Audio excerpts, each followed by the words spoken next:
प्रिय विद्यार्थियों, आप सभी का मेरे YouTube चैनल जियो प्लैनेट कॉर्नर पर हार्दिक स्वागत है। अगर आप इस चैनल पर नए हैं तो इसे सब्सक्राइब ज़रूर करें, साथ ही बेल आइकन को भी प्रेस करें जिससे कि मेरे आने वाले वीडियोस का नोटिफिकेशन आपको तुरंत मिल जाए। और यदि आपको वीडियोस पसंद आए तो इसे लाइक एंड शेयर करना ना भूलें। हेलो स्टूडेंट्स, भूगोल की सीरीज़ में हम कक्षा 12 के लिए विश्व की प्रमुख जनजातियों के बारे में अध्ययन कर रहे थे और लास्ट हमने बुशमैन जो कि अफ्रीका महाद्वीप की महत्वपूर्ण जनजाति थी उसके बारे में चर्चा की। उसके निवास क्षेत्र, आर्थिक व सामाजिक क्रियाकलाप और वातावरण से किस प्रकार से वे लोग समायोजन करते हैं उसकी भी हमने चर्चा की। आज एक नए टॉपिक के साथ दोस्तों भील जनजाति के बारे में अध्ययन करेंगे। और दोस्तों वीडियो के अंत तक बने रहें ताकि कुछ महत्वपूर्ण जानकारी और प्रश्न आपसे मैं साझा कर सकूं, जो आपके आने वाले जितने भी कंपटीशन एग्ज़ाम्स हैं, बोर्ड एग्जामिनेशन हैं, उनके लिए कहीं ना कहीं ये आपके लिए लाभकारी सिद्ध हो। तो आइए दोस्तों शुरुआत करते हैं एक प्रमुख जनजाति की जिसका संबंध भारत से है। इसलिए कहीं ना कहीं ये जनजाति को पढ़ना और यहाँ से आने वाले महत्वपूर्ण प्रश्नों की चर्चा करना बहुत ही अत्यंत महत्वपूर्ण हो जाता है। तो चलिए दोस्तों शुरुआत करते हैं भील जनजाति की। देखिए दोस्तों, भील, संथाल व गोंड जनजातियों के बाद भारत में तीसरा सबसे बड़ा जनजाति समूह है। यानी भील जनजाति जो है ये संथाल और गोंड जनजाति के बाद भारत का तीसरा सबसे बड़ा जनजाति समूह है। तो इम्पोर्टेंट है कि संथाल नंबर 1 पर, गोंड नंबर 2 और भील नंबर 3 पर। ठीक है, वेरी इम्पोर्टेंट। भील शब्द की उत्पत्ति द्रविडियन भाषा के भीलू से हुई है। तो भील शब्द की उत्पत्ति किस हुई है? द्रविडियन भाषा है, भाषा का जो भाषा है उसका नाम है भीलू, उसी से भील जनजाति या भील शब्द की उत्पत्ति हुई है, जिसका अर्थ होता है तीरंदाज। जिसका अर्थ क्या होता है? तीरंदाज। देखिए दोस्तों, महत्वपूर्ण है, प्रश्न पूछा जा सकता है कि भील शब्द की उत्पत्ति किस शब्द से हुई है। ठीक है, भील शब्द या भीलू का वास्तविक अर्थ क्या है? तो भीलू का वास्तविक अर्थ क्या है? तीरंदाज। भीलू का वास्तविक अर्थ क्या है? तीरंदाज। तो यहाँ से प्रश्न पूछा जा सकता है। कुछ लोग भाषाई दृष्टि से इस शब्द की उत्पत्ति संस्कृत में क्रिया के मूल, जिसका अर्थ भेदना, वध करना तथा मारना होता है। तो संस्कृत भाषा की क्रिया के आधार पर हम देखें तो इसका अर्थ होता है भेदना, वध करना या मारना। ठीक है, लेकिन एग्जामिनेशन में अधिकांश आपसे पूछा गया है कि भील शब्द की उत्पत्ति किस भाषा के शब्द से हुई है, तो अक्सर उत्तर भीलू जाता है। ठीक है, तो इसका ज़रूर ध्यान रखिए। तीरंदाजी में इनकी निपुणता के कारण माना जाता है। इनके संबंध में पुराणों में अनेक संदर्भ उपलब्ध हैं।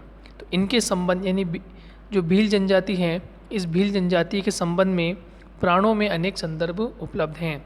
क्योंकि तीरंदाजी की हम बात करें दोस्तों, तो चाहे रामायण काल हो, महाभारत काल हो, इन सभ्यताओं में, इन कालों में हम देखते हैं कि तीरंदाजी एक प्रमुख गुण था। आश्रम के अंदर जब राजा महाराजाओं के पुत्रों को शिक्षा दीक्षा दी जाती थी तो उस समय भी तीरंदाजी का ये गुण सिखाया जाता था। तो कहीं ना कहीं इनका संबंध पुराणों में या पुराणों से संबंध स्थापित होता है। भीलों की उत्पत्ति महादेव के पुत्र निषाद से हुई है। निषाद के पिता महादेव के बेल नंदी को मार दिया था। ठीक है, निषाद ने पिता महादेव के बेल नंदी को मार दिया था, जिसे दंड स्वरूप पर्वतीय क्षेत्रों में निर्वासित कर दिया गया। तो ये माना जाता है कि भीलों की उत्पत्ति महादेव के पुत्र निषाद से हुई है। ठीक है, तो ये भी आप नोट्स फॉर्म में लिख सकते हैं कि निषाद ने अपने पिता के जो बेल नंदी को मार दिया था और दंड स्वरूप इसको पर्वतीय क्षेत्रों में निर्वासित किया। और भीलों की उत्पत्ति किससे मानी गई है? महादेव के पुत्र निषाद से मानी गई है। आगे चलते हैं दोस्तों। महाभारत महाकाव्य में इनका संबंध एकलव्य से है। तो महाभारत काल में इनका संबंध किससे है? एकलव्य से है। तो कुछ लोगों का मानना है कि महादेव के पुत्र निषाद से इनकी उत्पत्ति हुई है। ठीक है, और कुछ का मानना है कि महाभारत में महाकाव्य में इनका संबंध एकलव्य से है। किससे है? एकलव्य से। तो आपको ध्यान रखना है। आगे देखिए, रामायण काल में श्री राम को शबरी ने सीता की खोज के दौरान दंडकारण्य वन में बेर खिलाए थे। तो कुछ का संबंध ये मानते हैं कि शायद श्री राम और शबरी से इनका कोई संबंध स्थापित होगा। इसी के तहत कर्नल टॉड के अनुसार ये तत्कालीन मेवाड़ राज्य की अरावली पर्वत श्रेणियों में रहने वाले लोग हैं। तो हमने ये पढ़ा दोस्तों कि कुछ लोग मानते हैं कि प्राणों के माध्यम से महादेव के पुत्र निषाद से इनका जन्म हुआ है, या ये उनके वंशज रहे होंगे, या फिर हम ये भी कह सकते हैं कि महाभारत महाकाव्य में इनका संबंध एकलव्य से रहा होगा। शायद ये भी कुछ हो सकता है। यह रामायण के काल में श्री राम ने शबरी ने सीता की खोज के दौरान दंडकारण्य वन में बेर खिलाए। तो हो सकता है इनका संबंध इन वंशज से भी रहा हो। लेकिन प्रत्यक्ष प्रमाण के आधार पर यदि हम देखें तो काफ़ी हद तक ये सत्य नज़र आता है कि कर्नल टॉड के अनुसार, ठीक है, कर्नल टॉड का नाम आप इतिहास में पढ़ते हैं, बहुत ही महत्वपूर्ण व्यक्ति है। कर्नल टॉड के अनुसार ये तत्कालीन मेवाड़ राज्य की अरावली पर्वत श्रेणियों में रहने वाले लोग हैं जिन्होंने महाराणा प्रताप की अकबर के विरुद्ध युद्ध में मदद की थी। ऐतिहासिक दृष्टि से इस जनजाति ने डगारिया, डूंगरपुर, बासिया, बांसवाड़ा, कोटिया, कोटा और देआवा, उदयपुर पर शासन किया।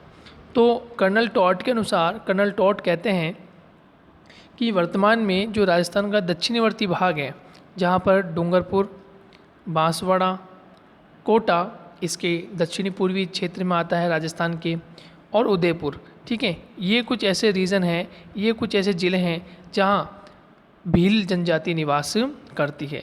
तो वर्तमान समय में देखें तो हम ये देखते हैं कि मेवाड़ वाला जो क्षेत्र है, या मेवाड़ राज्य का जो रीजन था पहले, तो अरावली पर्वत श्रेणियों में ये लोग निवास करते थे। ठीक है, तो वर्तमान की दृष्टि से हम इन्हें पहचान सकते हैं, जान सकते हैं, इनके क्षेत्र को देख सकते हैं। ये लोग नाट्य होते हैं। अब इनका कुछ महत्वपूर्ण परिचय, अभी तक हमने कुछ इनकी भील शब्द की उत्पत्ति कौन से शब्द से हुई है, द्राविडियन भीलू शब्द से हुई है, ये हमने चर्चा की। फिर भीलों की उत्पत्ति महादेव के पुत्र से मानी जा सकती है, जहाँ हमने निषाद की चर्चा की। महाभारत महाकाव्य में इनका संबंध एकलव्य से हो सकता है, ये हमने चर्चा की। और या फिर लास्ट में हमने कर्नल टॉड के अनुसार जो तत्कालीन मेवाड़ राज्य है, वहाँ अरावली की पहाड़ियों में, अरावली पर्वत श्रेणियों में इनका निवास स्थान है, जहाँ पर महत्वपूर्ण डूंगरपुर की चर्चा की, बांसवाड़ा को पढ़ा, कोटा और उदयपुर को हमने पढ़ा। यहाँ पर ये लोग निवास करते हैं।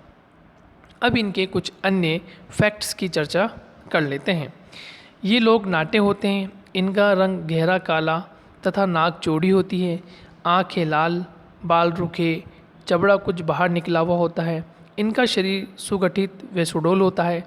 ये लोग परिश्रमी और ईमानदार होते हैं, चोरी करने को धार्मिक पाप मानते हैं, या आज़ादी प्रेमी होते हैं।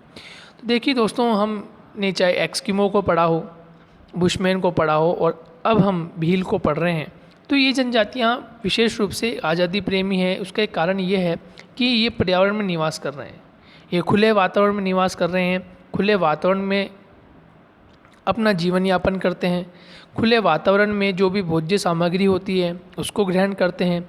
और यूँ कह लीजिए कि इनका आर्थिक क्रियाकलाप, सांस्कृतिक पृष्ठभूमि, इनका समाज और इनमें पाए जाने वाले विभिन्न प्रकार के आधुनिक संस्कृति से इनका जो संपर्क हो रहा है, वो कहीं ना कहीं देखा जाए तो वातावरणीय संपर्क है। तो फिर इनका जो स्वभाव होता है, इनका स्वभाव भी उसी प्रकार से फिर हो जाता है। अब आगे वाले जो इम्पोर्टेंट पॉइंट्स हम पढ़ने जा रहे हैं वो एग्ज़ाम के पॉइंट ऑफ व्यू से बहुत इम्पोर्टेंट है। आपको नोट्स फॉर्म में आप लिख सकते हैं, ठीक है, और आपको याद करने हैं, बहुत इम्पोर्टेंट है। ये अदर एग्ज़ाम्स में भी आते हैं, ज़रूरी नहीं है केवल बोर्ड एग्ज़ाम्स में ही आए, ये अदर एग्ज़ाम्स में भी यहाँ से प्रश्न पूछे जाते हैं, डायरेक्टली प्रश्न पूछ लिए जाते हैं। जैसे हम चर्चा करें इनके निवास क्षेत्र, जहाँ पर निवास क्षेत्र इनके हो सकते हैं, को पुनः याद दिला दूँ, चाहे वो एस्किमो का क्षेत्र हो, बुशमैन का हो, भील जनजाति का हो, और आगे हम पढ़ने वाले गोंड जनजाति। निवास क्षेत्र बहुत इंपॉर्टेंट है, आर्थिक क्रियाकलाप से प्रश्न पूछे जाते हैं, समाज व संस्कृति से प्रश्न पूछे जाते हैं। प्रश्न छोटे रूप में भी हो सकता है, प्रश्न का प्रारूप बड़े रूप में भी हो सकता है। आपको इस प्रकार से भी प्रश्न देकर पूछा जा सकता है कि भील जनजाति के आर्थिक क्रियाकलाप व समाज व संस्कृति संबंधित कुछ विचार प्रस्तुत कीजिए। या ऐसे भी प्रश्न पूछा जा सकता है, सिंपल एक प्रश्न ऐसे भी आ सकता है कि भील जनजाति का आर्थिक क्रियाकलाप के बारे में वर्णन कीजिए। तो इस प्रकार से आपको तैयारी करनी है, इस प्रकार से पैटर्न आपको ध्यान होना चाहिए कि किस पैटर्न पर प्रश्न पूछे जाते हैं। यदि आपको पैटर्न पता होगा दोस्तों, तो पैटर्न के अकॉर्डिंग आप अपने प्रश्न बना सकते हैं, उनके आंसर आप लिख सकते हैं, आंसर आप बता सकते हैं। पैटर्न पता नहीं होगा तो हम जो दिशा होगी तैयारी की वो सटीक दिशा नहीं होगी, तो पैटर्न पता होना बहुत ज़रूरी है। निवास क्षेत्र की बात करते हैं। भील दुर्गम व निर्जन पर्वतीय क्षेत्रों में निवास करते हैं। ये लोग अरावली, विंध्याचल व सतपुड़ा की पहाड़ियाँ और वन क्षेत्रों में रहते हैं। ठीक है दोस्तों, तो आप सभी को पता है, आप कक्षा 11 में भारत का भूगोल पढ़कर आए हैं, और यदि नहीं भी पढ़ा हो तो कोई बात नहीं, आप एटलस के माध्यम से आप ये देख सकते हैं कि अरावली रीजन कहाँ है, विंध्याचल रीजन कहाँ है, सतपुड़ा की पहाड़ियाँ कहाँ हैं, ये आपको पता है। और यदि फिर भी नहीं पता हो तो मैं आपकी सहायता ज़रूर करूँगा, और सहायता में ये आपको मैं मैप बना के बता देता हूँ, काफ़ी हद तक आपको उससे सहायता मिल जाएगी। आप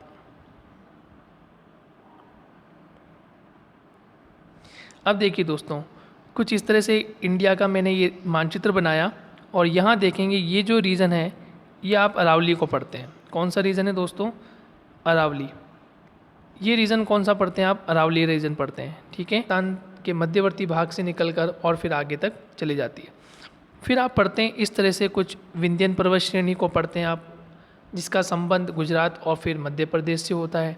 और फिर इसी के दक्षिण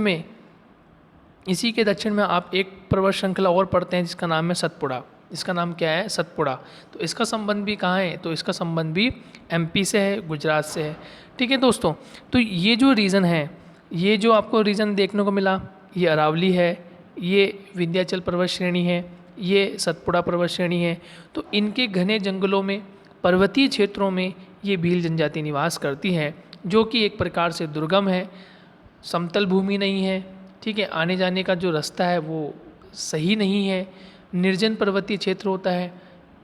केवल यहाँ पर प्राकृतिक औषधियाँ, प्राकृतिक जल, प्राकृतिक खाद्य आपूर्ति की सामग्री प्राप्त होती है। तो इस प्रकार के क्षेत्रों में लोग निवास करते हैं, जहाँ वन अधिक होते हैं, वनों का क्षेत्र जहाँ अधिक होता है, हरियाली जहाँ अधिक होती है, जंगल जहाँ सर्वाधिक देखने को मिलता है, उन क्षेत्रों में लोग निवास करते हैं। दोस्तों अब वेरी इंपॉर्टेंट, अब जो रीज़न आने वाले हैं वो बहुत ही इंपॉर्टेंट है, और यहाँ से प्रश्न बनने की संभावना 100% तक हो जाती है। देखिए, भारत में भील 4 राज्यों, विशेषकर राजस्थान में, मध्य प्रदेश में, गुजरात में और महाराष्ट्र में निवास करते हैं। ठीक है, तो राज्यों की बात करें तो राज्य कौन कौन से हैं? तो राज्य आप देखेंगे कि राजस्थान, मध्य प्रदेश, गुजरात और महाराष्ट्र में इनका निवास स्थान है। तो यहाँ ये लोग इन राज्यों में निवास करते हैं। और पर्टिकुलर केवल राजस्थान की बात करें कि राजस्थान में कहाँ निवास करते हैं, तो राजस्थान में बांसवाड़ा, डूंगरपुर, उदयपुर, चित्तौड़। राजस्थान में कहाँ बांसवाड़ा, डूंगरपुर, उदयपुर और चित्तौड़ में इनका निवास स्थान है। मध्य प्रदेश रीजन की बात करें, मध्य प्रदेश में कहाँ निवास करते हैं, तो मध्य प्रदेश के धार, झाबुआ, रतलाम, गुजरात के पंचमहल में और वडोदरा में, और महाराष्ट्र के औरंगाबाद, अहमदनगर, जलगांव, नासिक और धुले जिलों में निवास करते हैं।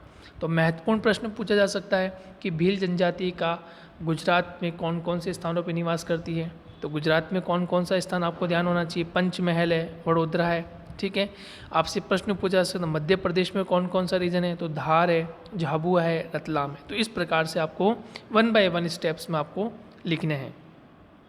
नेक्स्ट हम चर्चा करें दोस्तों, इनके निवास क्षेत्रों की जलवायु मानसूनी प्रकार की है। इनके निवासीय क्षेत्रों में लगभग 33% भूभाग पर वन पाए जाते हैं। कितने प्रतिशत भूभाग पर? देखिए 33% भूभाग पर वन पाए जा रहे हैं। देखिए कारण क्या है कि जंगलों में निवास कर रहे हैं और क्षेत्र कैसा है? मानसूनी प्रकार का है, यानी वर्षा अधिक होती है इन क्षेत्रों में। राजस्थान का दक्षिणवर्ती भाग है, यहाँ वर्षा अधिक होती है, चाहे बांसवाड़ा हो, डूंगरपुर हो, कोटा हो, इस रीजन में वर्षा अधिक।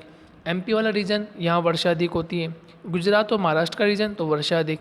जब वर्षा अधिक होगी तो वनस्पति भी अधिक होगी, तो फिर जंगली क्षेत्र जो होगा या जंगलों का क्षेत्र होगा, वनों का क्षेत्र होगा, आवरण जो होगा वो अधिक देखने को मिलेगा।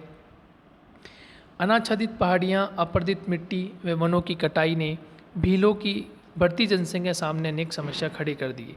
तो जब जनसंख्या बढ़ रही है इनकी, तो धीरे धीरे ये जो समस्याएं देखने को मिलती हैं कि अनाच्छादित पहाड़ियाँ, अपर्दन होता रहता है पहाड़ियों का, ठीक है। अपर्दित मिट्टियाँ, जब अधिक वर्षा आती है तो मिट्टी के साथ पानीखत मिट्टी बह जाती है। वनों की कटाई, अंधाधुंध विकास के नाम पे हम वनों की अंधाधुंध कटाई कर रहे हैं।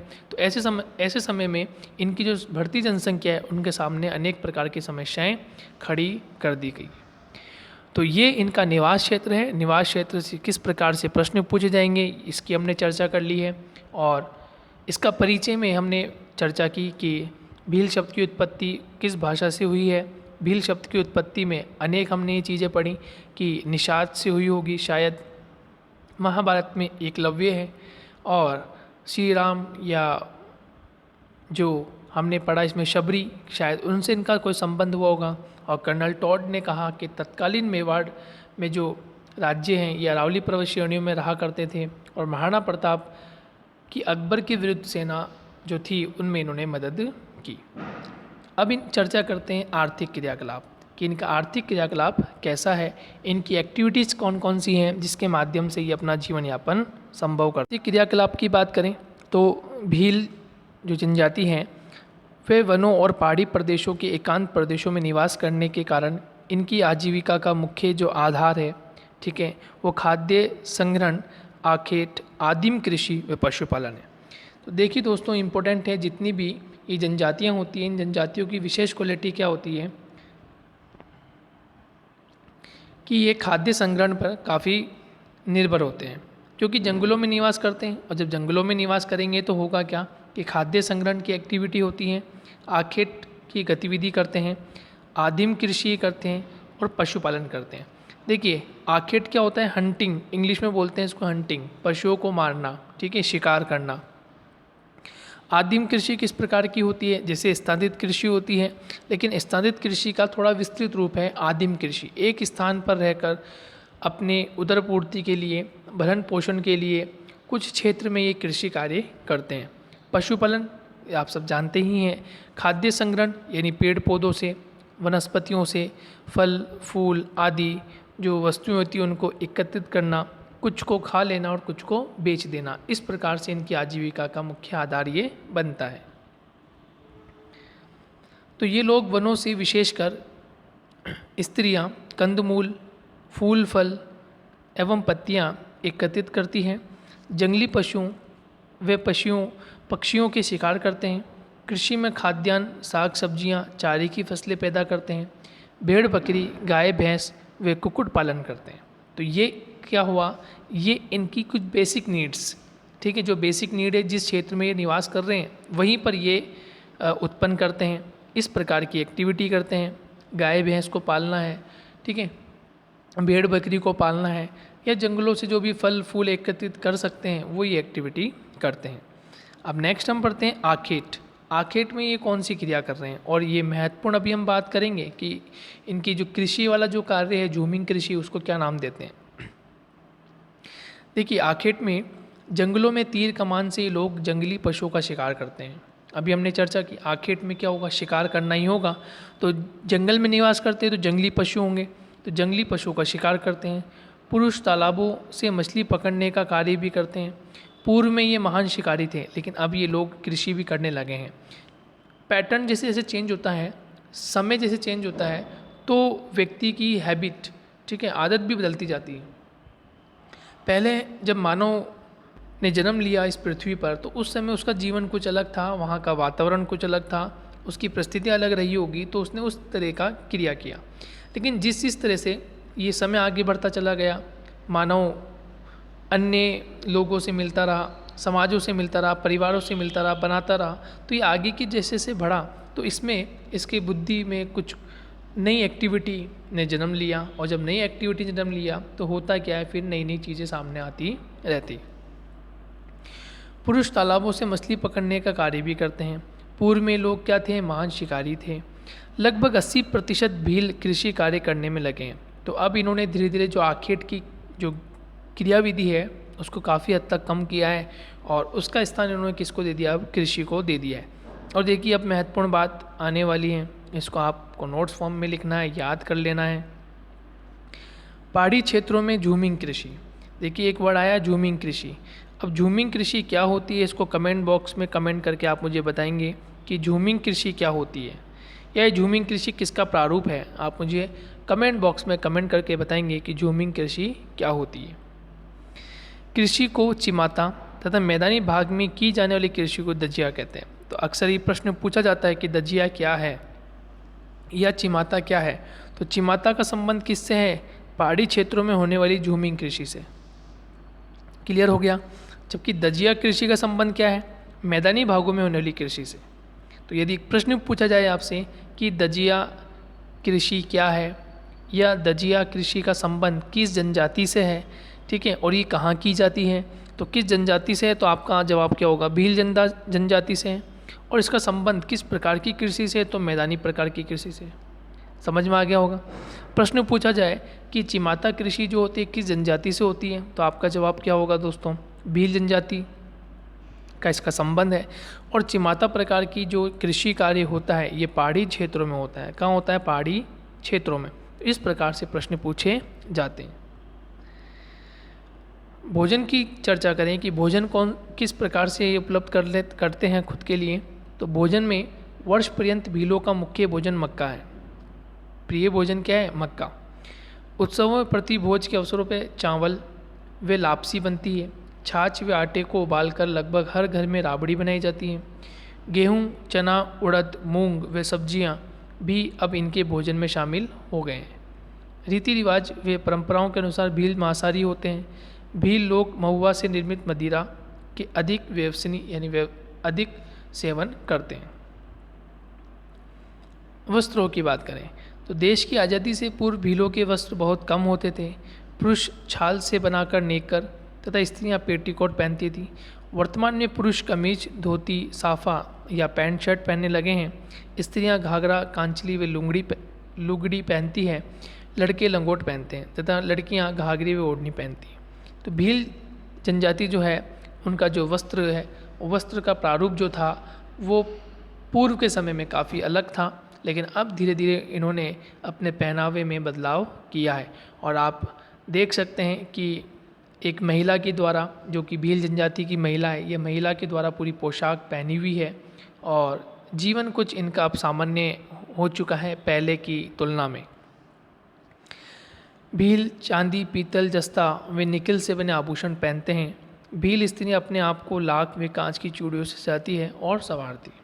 तो ये कुछ वस्त्र की हमने चर्चा की। भोजन की हमने चर्चा की कि भोजन, पहले इनका जो भोजन था वो मुख्य रूप से मक्का के रूप में ग्रहण करते थे।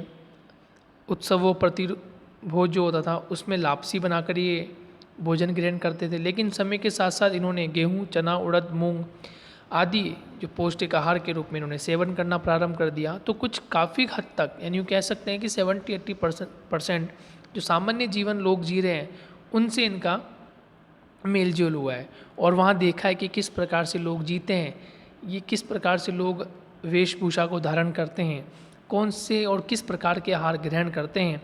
तो इन्होंने भी अपने परिवेश में, अपनी लाइफस्टाइल में बदलाव किया है। ठीक है दोस्तों, अब चर्चा करते हैं वस्त्रों के बाद निवास गृह, कि इनके निवास गृह किस प्रकार से होते हैं, उनकी हम चर्चा कर लेते हैं।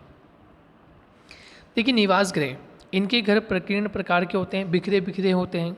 झोपड़ियाँ खेत के छोटे टुकड़े के मध्य टीलों पर बनाई जाती हैं। प्रत्येक झोपड़ी अपने आप में पूर्ण होती है, जिसमें आवास के साथ अन्न भंडारण व पशुओं को रखने की भी व्यवस्था होती है। घर की दीवारें मिट्टी, पत्थर व बांस से तथा छत खपरेल से बनी होती हैं। झोपड़ियों के सामने की दीवार को गोबर, खड़िया या लाल गेरू से लीप या पोत दिया जाता है। तो निवास क्षेत्र से कोई ज़्यादा विशेष नहीं है, लेकिन इतना ज़रूर ध्यान रखना है कि इनके घर प्रकीर्ण प्रकार के होते हैं, बिखरे हुए प्रकार में होते हैं और खेत के छोटे टुकड़े के मध्य टीले पर ये अपने घरों का निर्माण करते हैं। आखेट इम्पोर्टेंट है, आखेट में कृषि इम्पोर्टेंट है। ठीक है, कौन सी कृषि होती है ये आपको ध्यान रखना है।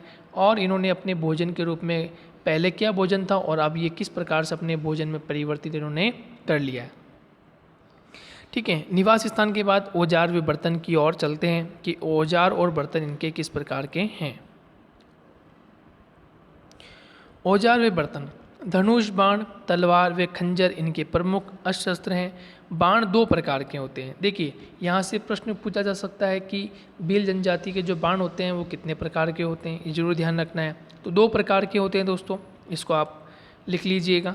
दो प्रकार के हैं, एक हरियो और दूसरा रोबेदो। ठीक है, हरियो और रोबेदो।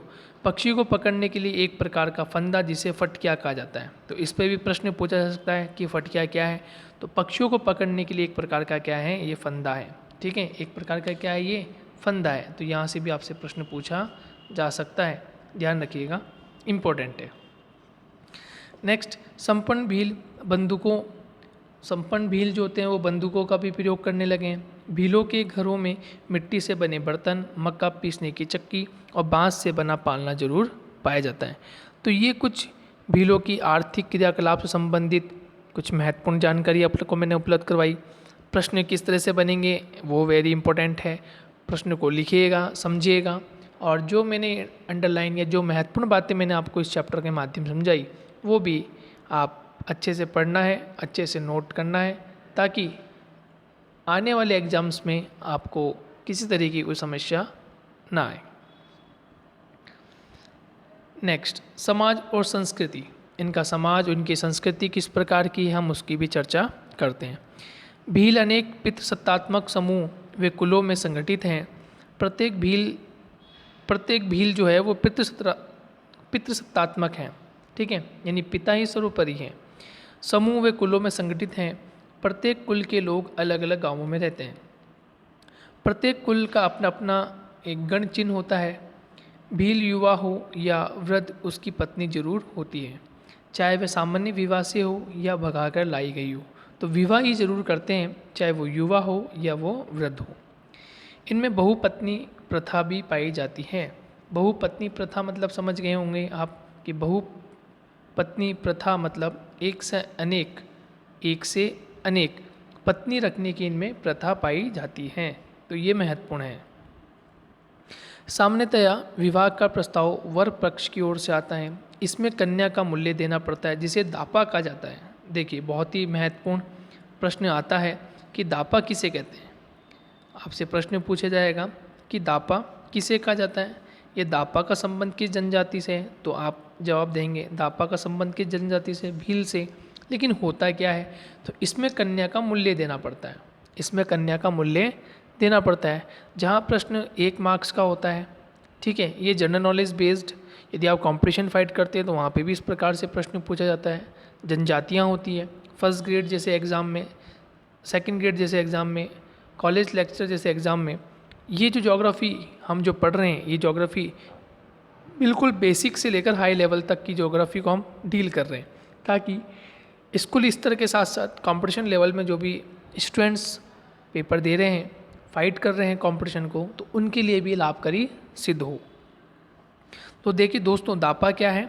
दापा एक कन्या के द्वारा, जो भी कन्या विवाह योग्य होती है, तो वर पक्ष के द्वारा ये बात रखी जाती है और कन्या का जो मूल्य होता है वो दापा के रूप में लिया जाता है। ठीक है दोस्तों, और ये किस जनजाति में, तो भील जनजाति में पाई जाती है, ये जरूर ध्यान रखिएगा।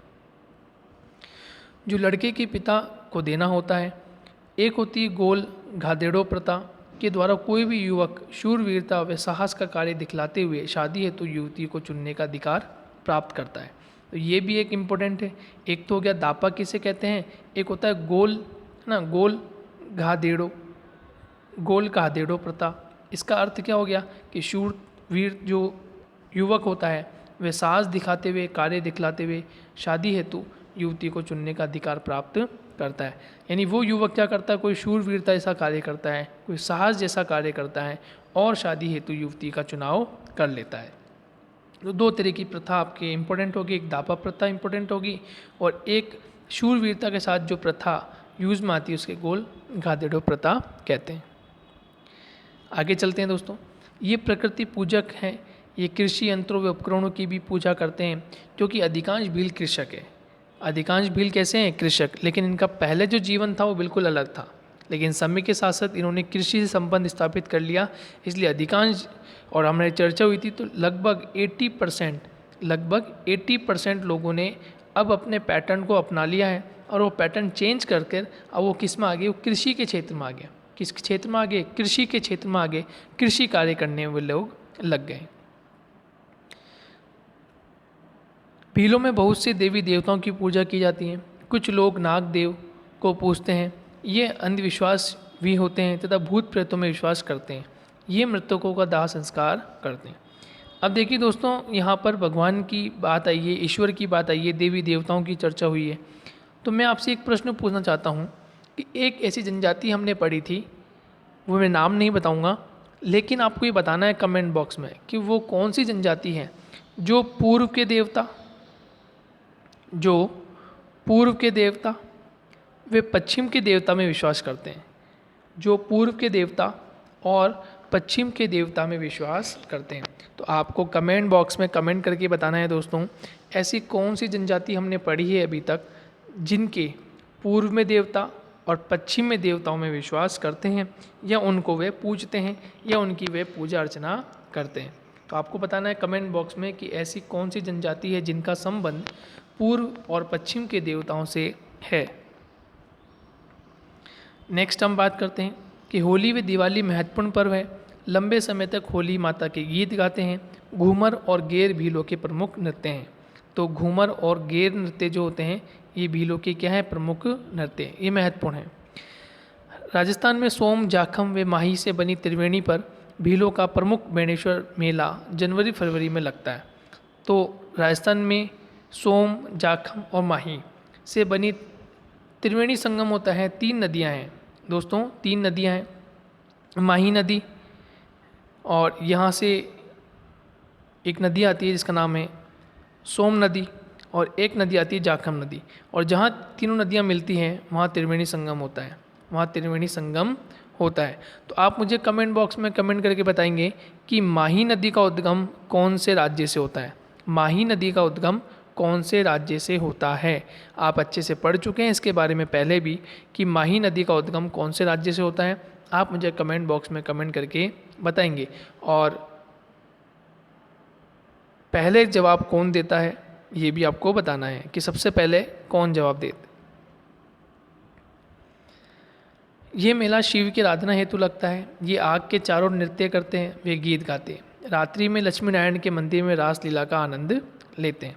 तो ये कुछ इस प्रकार से हम इसकी समाज और संस्कृति को हम देख रहे हैं कि विवाह के अन्य अलग अलग प्रकार हैं। वो दापा प्रथा भी हो सकती है, गोल गादेड़ो प्रथा भी हो सकती है, ठीक है, और जो देवी देवता हैं उनमें विश्वास करते हैं, अंधविश्वासी होते हैं, ठीक है, होली और दिवाली के महत्वपूर्ण पर्व का आयोजन करते हैं, घूमर और गेर भीलों के प्रमुख नृत्य हो जाते हैं। ये कुछ महत्वपूर्ण बातें हमने चर्चा की। आगे भी इस चर्चा को हम जारी रखते हैं।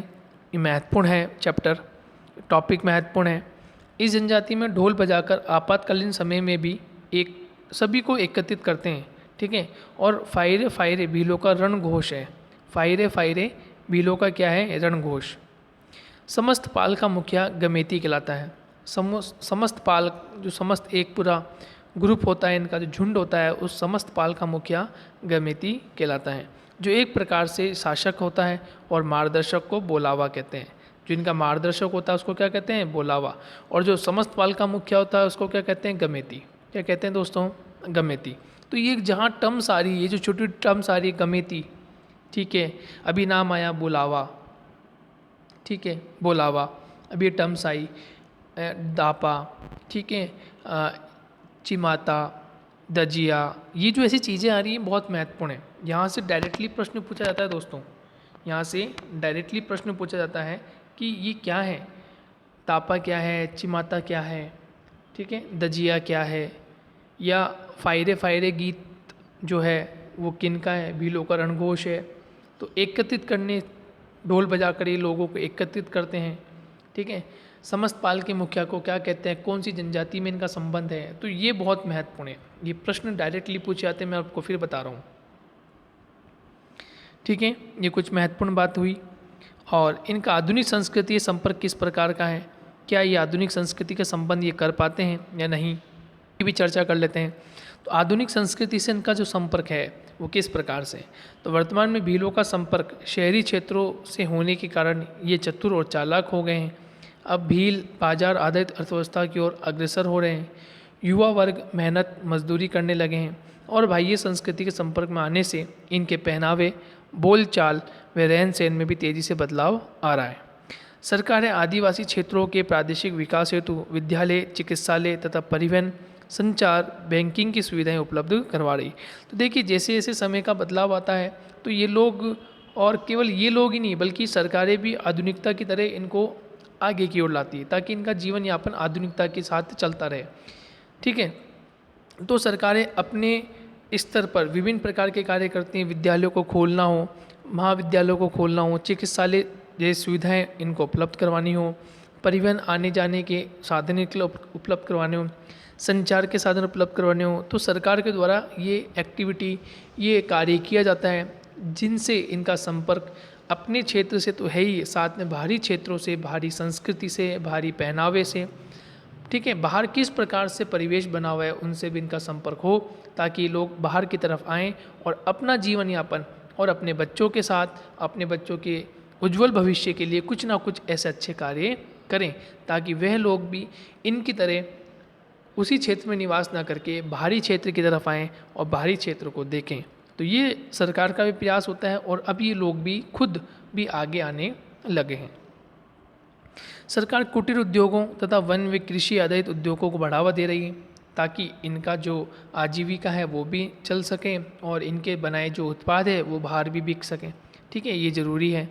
तो आधुनिक संस्कृति से बढ़ते संपर्क के साथ इनकी जीवन शैली में आमूलचूल परिवर्तन आ रहा है। तो परिवर्तन आता है लेकिन धीरे धीरे आता है, समय के साथ साथ परिवर्तन होता है।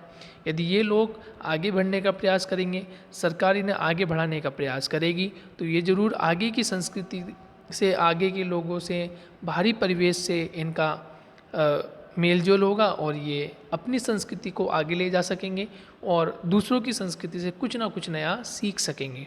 तो इस प्रकार से दोस्तों हमने भील जनजाति को कंप्लीट कर लिया है और भील जनजाति से बनने वाले प्रश्नों की हमने चर्चा कर ली है।